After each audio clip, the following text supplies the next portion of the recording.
हाँ, बिल्कुल।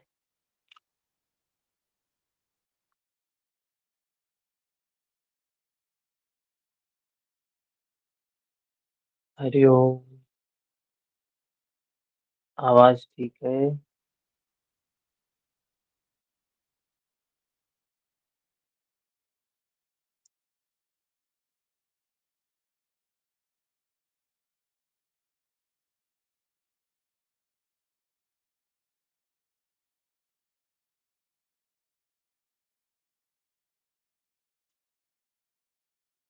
Crazy UT, क्या नाम है आपका?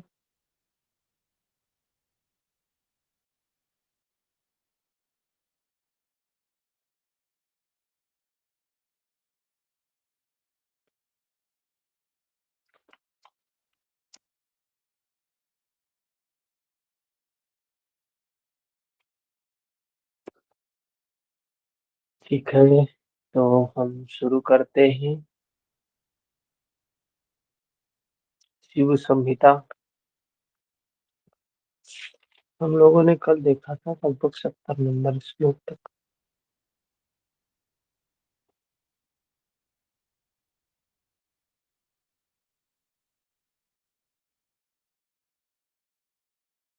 यहाँ भी वही दर्शन की ही बात चल रही है, जैसे भगवान श्री कृष्ण वहाँ बता रहे हैं अर्जुन को।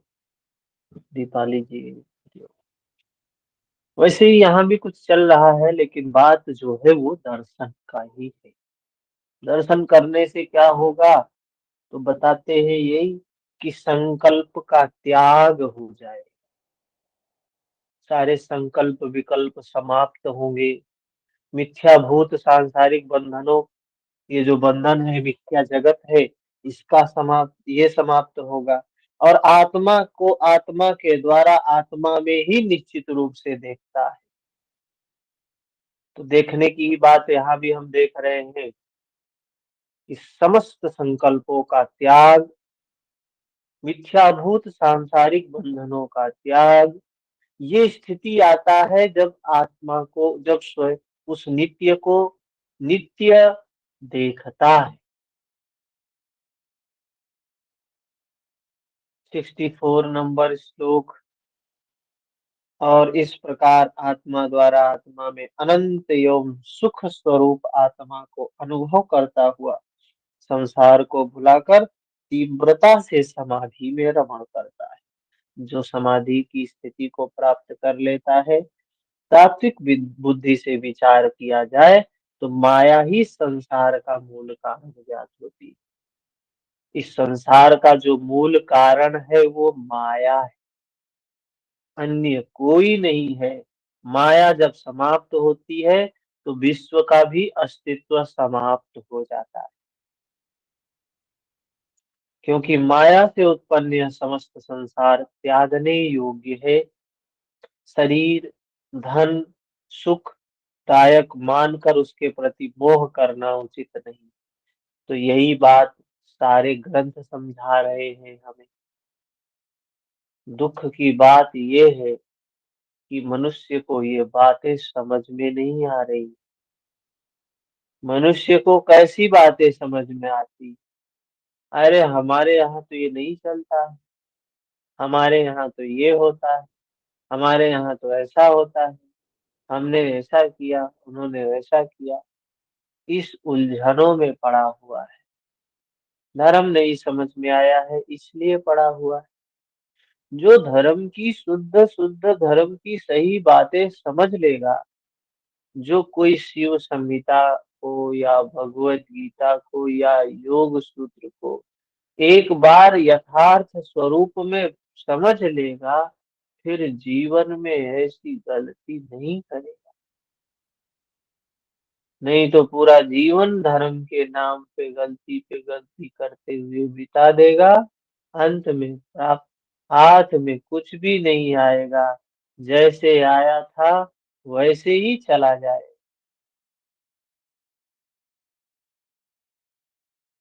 पुनश्च यह संसार शत्रु मित्र उदासीन तीन रूपों में हमने देखा। ये संसार 3 रूप में हमें दिखाई देता है। यहाँ कोई मित्र होता है, कोई शत्रु होता है, कोई कुछ नहीं होता है। मित्र, शत्रु और कुछ नहीं, ये भी हमारे मन की ही अवस्था पर निर्भर करता है।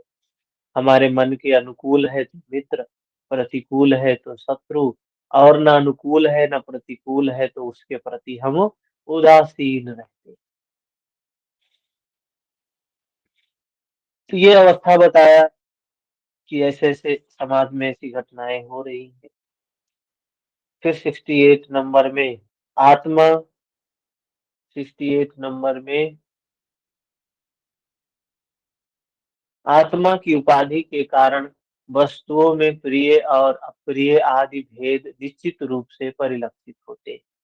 इसी प्रकार इसमें भी जानना चाहिए, घर परिवार में भी जानना चाहिए। जी, ये किसके कारण? ये आसक्ति के कारण होता है। कोई चीज़ अच्छी है, क्यों? क्योंकि उसके प्रति आसक्ति है। कोई चीज़ बहुत अच्छी है, क्योंकि उसके प्रति बहुत आसक्ति है। कोई चीज़ अच्छी नहीं है, क्योंकि आसक्ति नहीं है उसके उसमें। क्या है उसमें? द्वेष है। वो द्वेष की आसक्ति है। तो द्वेष है, तो इसलिए अच्छी नहीं है। कोई चीज़ अच्छी या बुरी नहीं होती है। कोई पाप पुण्य नहीं होता है। जो कुछ होता है आसक्ति के कारण होता है।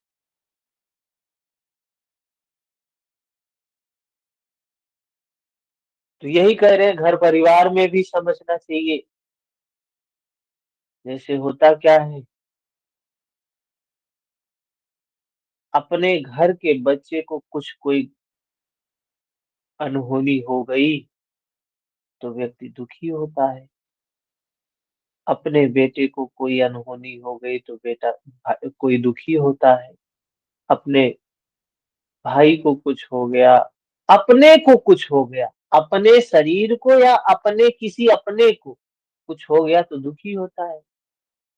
लेकिन वहीं किसी बगल वाले को कुछ हो गया तो उतना दुखी नहीं होता, उतना दुखी नहीं होता है।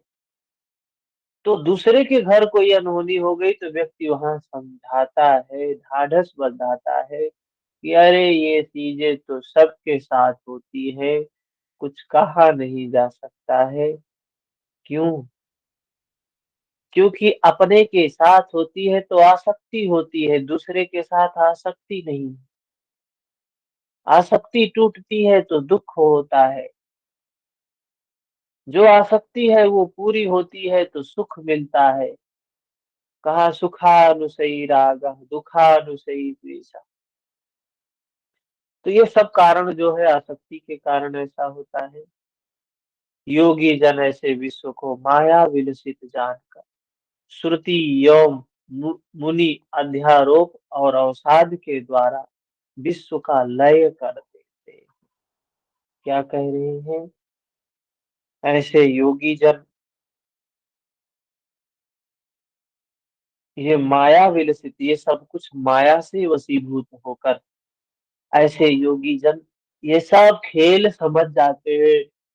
ये सारा का सारा खेल मन का है, मन से ही सब उपजा हुआ है। ये संसार मन का है। इसको जानकर श्रुति और युक्ति द्वारा, अपवाद के द्वारा लय कर देते हैं, लीन कर देते हैं। 70 नंबर श्लोक। यह विश्व कर्म से उत्पन्न है। कर्म न करने पर उसकी अनुभूति नहीं होती। यह जो संपूर्ण जगत है ये कर्म के कारण है। कर्म न करने पर इसकी अनुभूति नहीं होती है। जब पुरुष समस्त उपाधियों से रहित हो जाता है तब यह अखंड ज्ञान स्वरूप निरंजन कहा जाता है। तब यही क्या होता है? अखंड ज्ञान स्वरूप निरंजन हो जाता है। जब सब कुछ जान लिया, भगवत गीता में भी बताया ना, जब सब कुछ जान लिया तब यही अखंड ज्ञान स्वरूप हो जाता है। निरंजन हो जाता है। 71 नंबर श्लोक।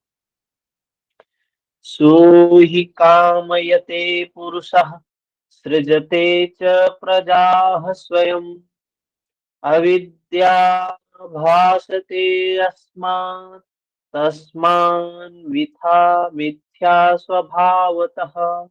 वही आत्मा, वही पुरुष स्वयं इच्छा करता है और जगत का सृजन करता है। इच्छा क्या है? सृजन का आधार है।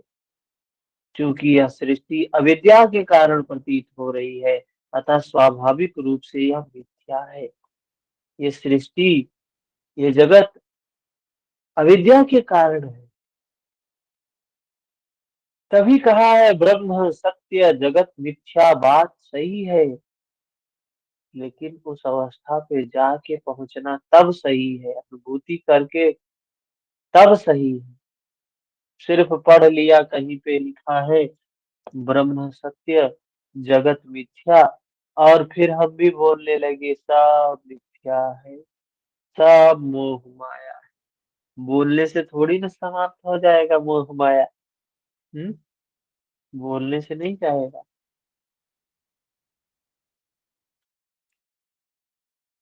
72 नंबर श्लोक। शुद्धे ब्रह्माणि सम्बद्धो अविद्यया सहितो भवेत् ब्रह्म तेजो सतो याति तत आभासते नमः। शुद्ध ब्रह्म की संबद्धता अविद्या के साथ होती है, अर्थात शुद्ध ब्रह्म एवं अविद्या के संयोग हो जाने पर सृजन आरंभ होता है। वही बात घूम फिरा के वही बात मिलेगी, चाहे कोई फिलोसफी पढ़ लो। दुख कहाँ से शुरू होता है? संयोग से शुरू होता है? दुख की शुरुआत कहाँ से होती है? तो संयोग से होती है। किसके संयोग से होती है? तो यहाँ कह रहे हैं शुद्ध ब्रह्म किसके साथ? शुद्ध ब्रह्म अर्थात वो चेतना के साथ, उस आत्मा के साथ। और अविद्या किसको कहा? प्रकृति के साथ। ये दोनों का जब संयोग होता है तो ऐसे ब्रह्म के तेज अंश से आकाश भासित होता है। ये दुख का आरंभ ही शुरू होता है, सृजन यहीं से शुरू होता है। 73 नंबर श्लोक। ऐसे तस्मात् प्रकाशते वायुर् वायोरग्नि ततस्ततो जलम् प्रकाशते ततः पृथ्वी कल्पनीयं स्थिता सती।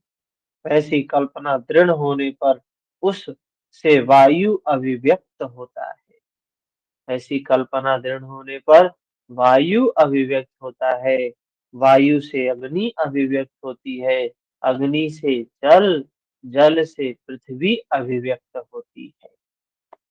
कह रहे हैं कि जब उसको जानते हैं ना तो वायु पता चलता है, वायु से अग्नि पता चलती है, अग्नि से जल पता चलता है, जल से पृथ्वी पता चलता है।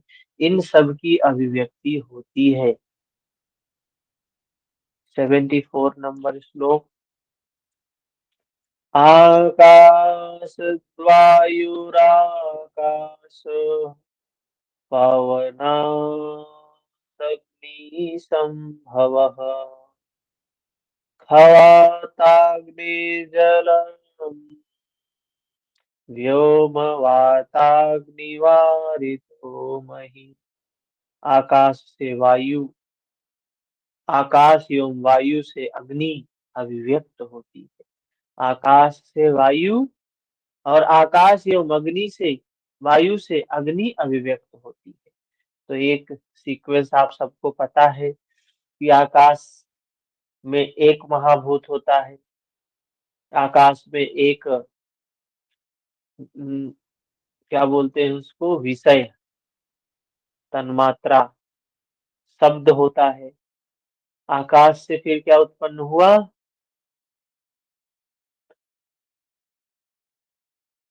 आकाश से क्या है? वायु उत्पन्न हुआ। वायु में स्पर्श भी होता है। फिर वायु से अग्नि उत्पन्न हुई। अग्नि में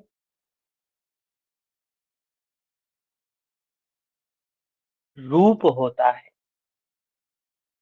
तो इस प्रकार से एक सीक्वेंस बताया। अग्नि से जल, जल में रस होता है।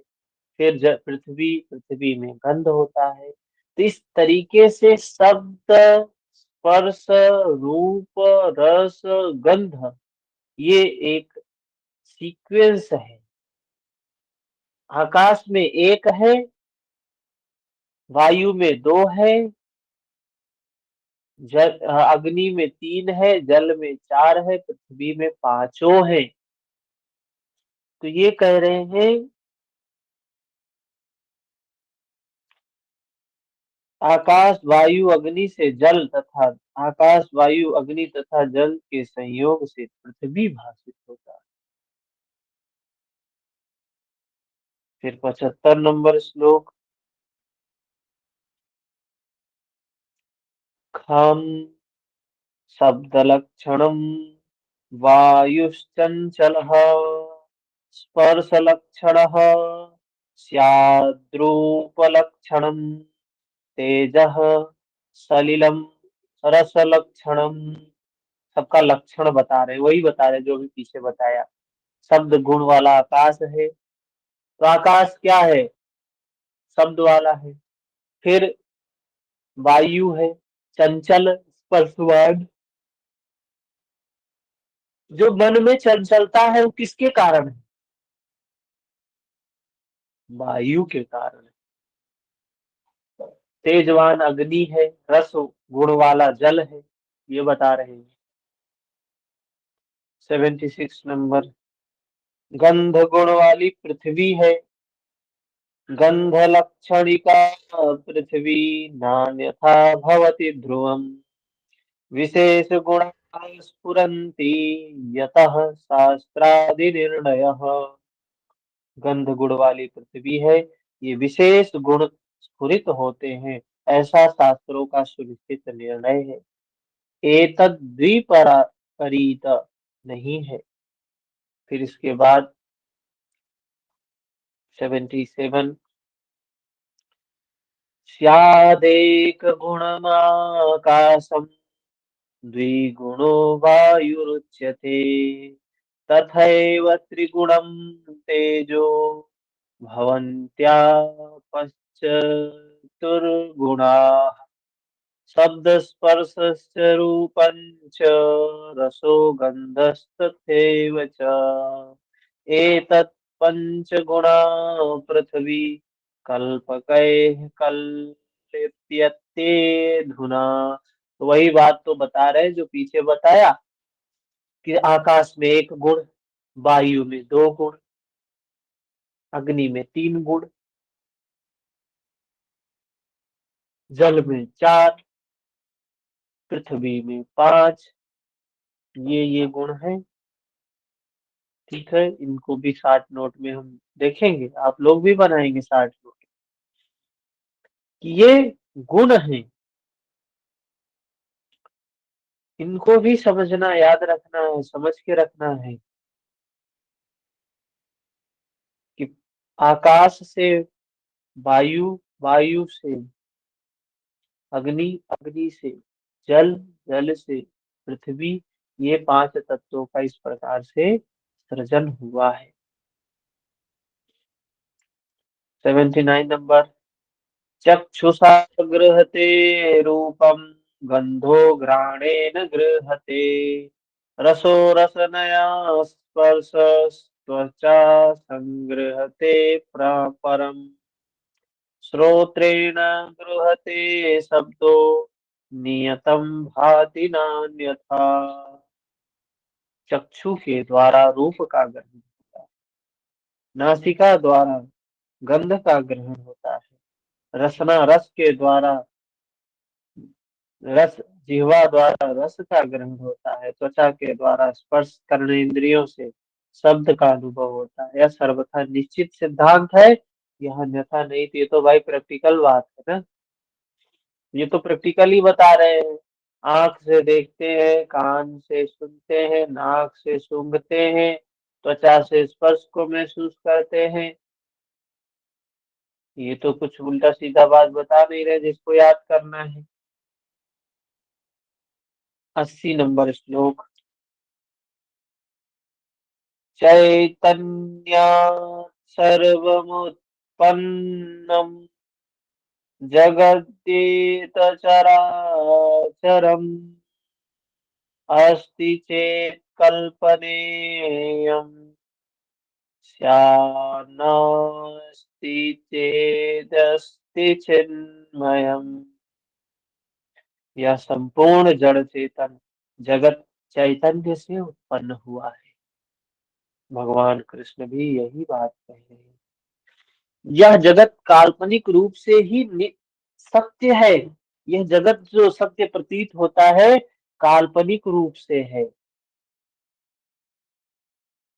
ये सत्य नहीं है। काल्पनिक रूप से ये सत्य प्रतीत होता है। इस जगत के अभाव में मात्र चिन्मय ही शेष बचता है, मात्र चेतन ही शेष बचता है।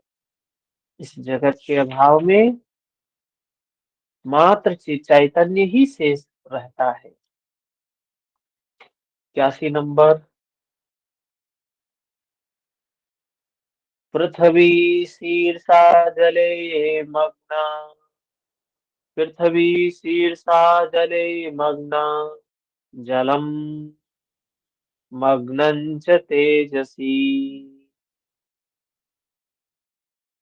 लीनं वायो तथा तेजो व्योम्नि वातोलयं ययो, अविद्यया महाकाशो लीयते परमे पदे।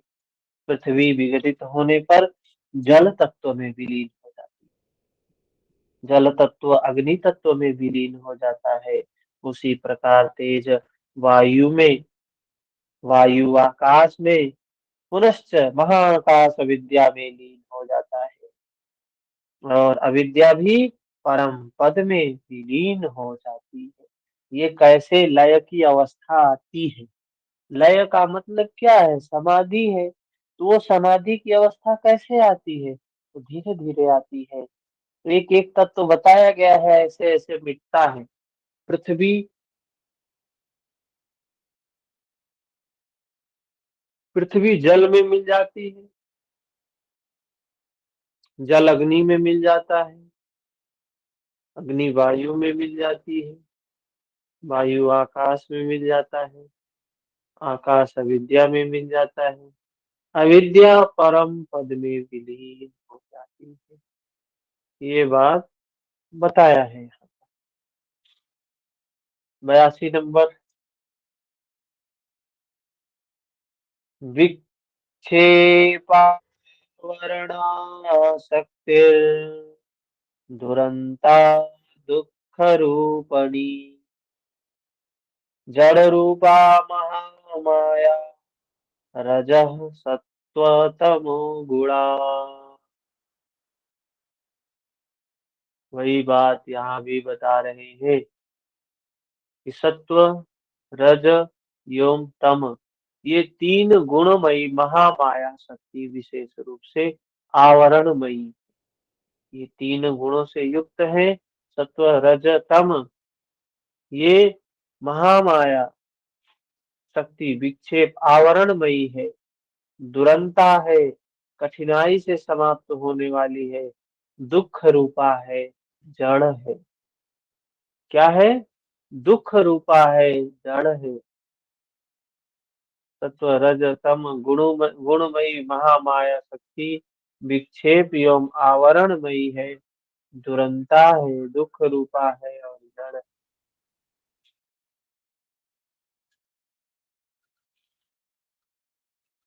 तो ये जो तीनों गुणों के अगर अधीन हम हैं, तो समाप्त नहीं कर सकते हैं। इन 3 गुणों के अधीन होते हुए उसे समाप्त नहीं किया जा सकता है, विकारों को समाप्त नहीं किया जा सकता है। दुःख ही दुःख रहेगा, जड़ है, ऐसी बात बता रहे। 83 नंबर श्लोक। सा माया आवरणा शक्त्या आवृता विज्ञान रूपिणी दर्शये जगदाकारं तं विक्षेप स्वभावतः।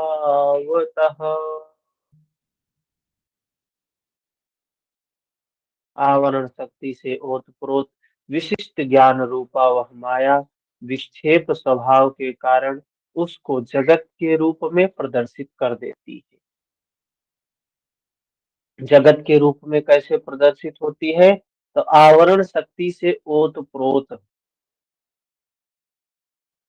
आवरण क्या है? विकारों से ओतप्रोत विशिष्ट ज्ञान रूपा वह माया अपने स्वभाव के कारण उस ब्रह्म को जगत के रूप में प्रदर्शित कर देती है। वो माया जो है उस ब्रह्म को जगत के रूप में परिलक्षित कर देती है। तमो गुणाधिका विद्या या सा दुर्गा भवेत् स्वयं ईश्वरस्तदुपाहितं चैतन्यं तदभू ध्रुवम्। जो विद्या तमोगुण की अधिकता से युक्त होती है वही स्वयं दुर्गा स्वरूप हो जाती है। कहा जो विद्या तमोगुण की अधिकता से युक्त होती है वो दुर्गा रूप होती है। उसी माया से जब चैतन्य आच्छादित हो जाता है तो वह चैतन्य ईश्वर बन जाता है। तो यहाँ पर तमोगुण को दुर्गा के रूप में बताया गया। तमोगुण को तमोगुण को क्या बताया है? दुर्गा रूप में है। और माया से आच्छादित जब वह चैतन्य आच्छादित होता है तो वह चैतन्य ही ईश्वर बन जाता है। वो चेतना ही ईश्वर बन जाती है। सत्त्वाधिका च या विद्या लक्ष्मी स्यादिव्य रूपिणी चैतन्यं तदुपहितं विष्णुर्भवति नान्यथा। क्या कह रहे हैं इस 85 नंबर श्लोक में? जब यह विद्या सत्व गुण की अधिकता से युक्त होती है तो यही लक्ष्मी होती है। उसी विद्या से आच्छादित चैतन्य विष्णु रूप बन जाता है। देखिए जब तमोगुण होगा, अगर मन हमारे शरीर में मान लो तमोगुण ज्यादा है तो दुर्गा है। दुर्गा है तो उसका जो होगा वो ईश्वर चैतन्य बनेगा, ईश्वर बनेगा तमोगुण के कारण। अगर विद्या तमोगुण की अधिकता से युक्त है, माया तमोगुण की अधिकता से युक्त है तो क्या होगा? तमोगुण की अधिकता से युक्त होने पर ईश्वर का स्वरूप है, चैतन्य का स्वरूप है।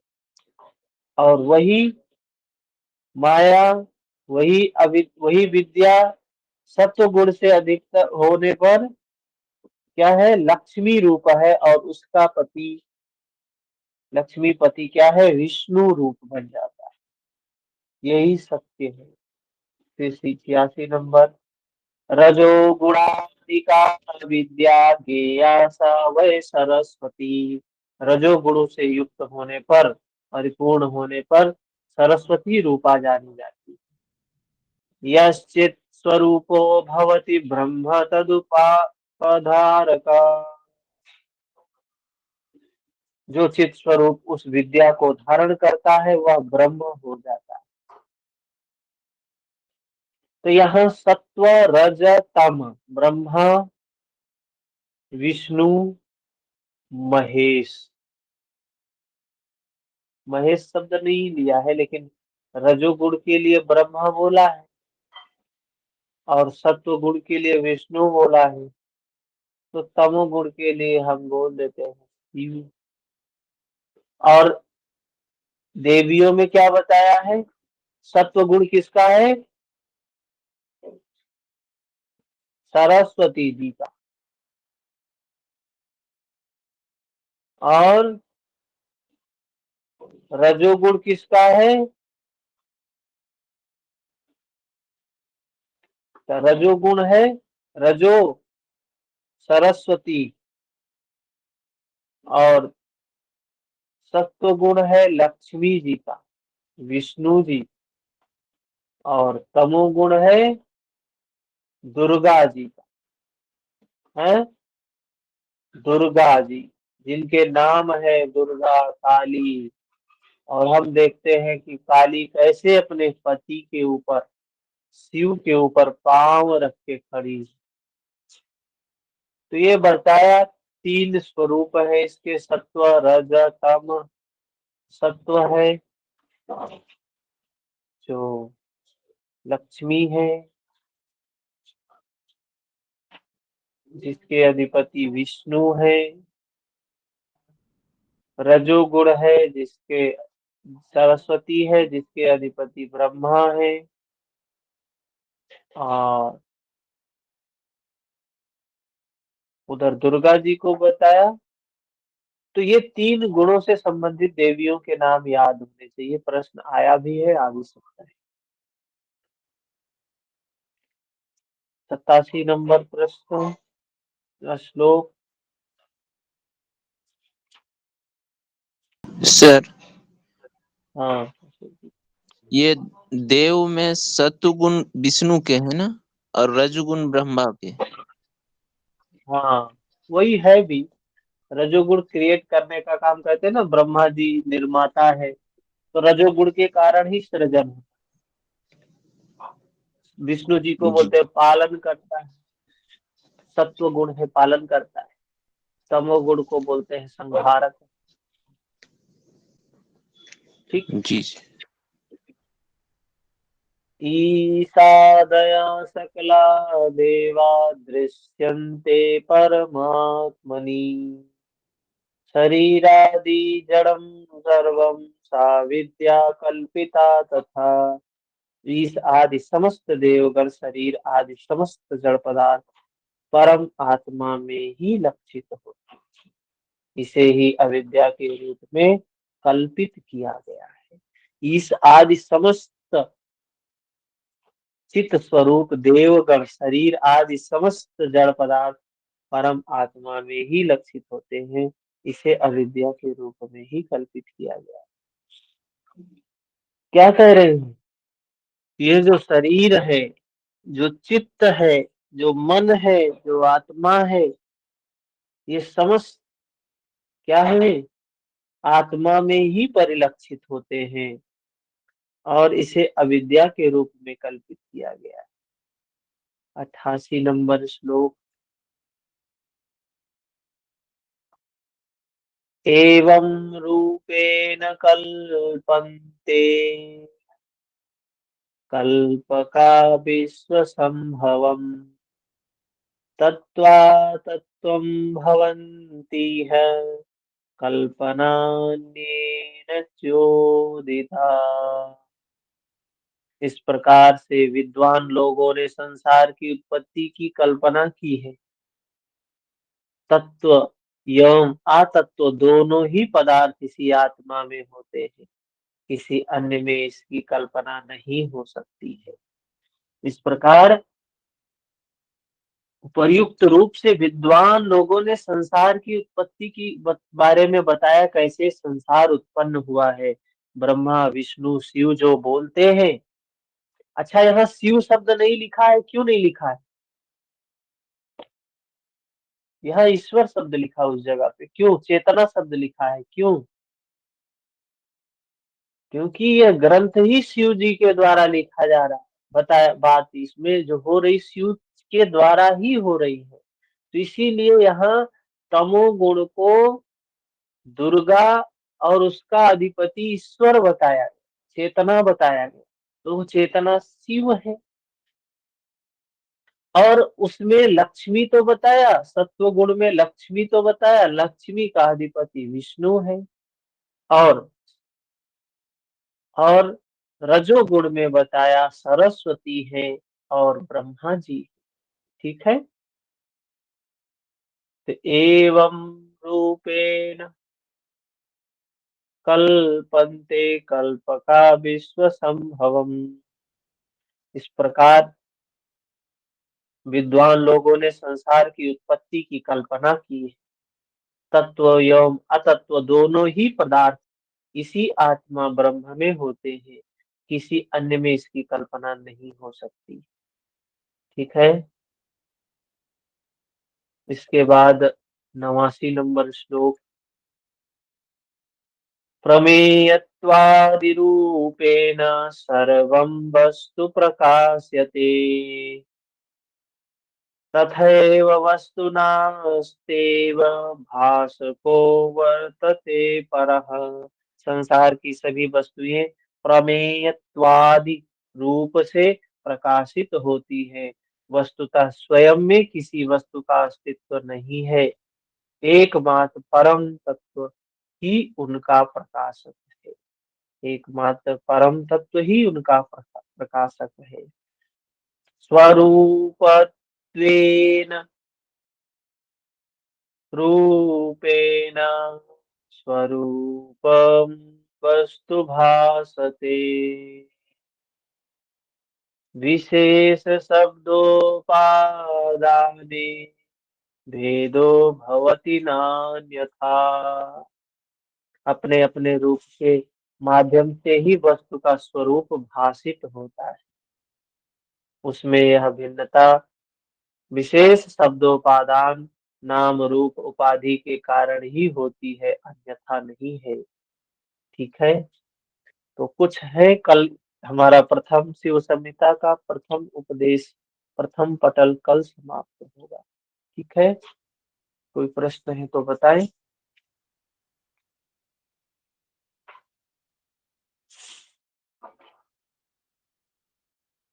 यही समाप्त करते हैं, मिलते हैं कल सुबह 6 बजे श्रीमद् भगवत गीता की क्लास में। हरिओम।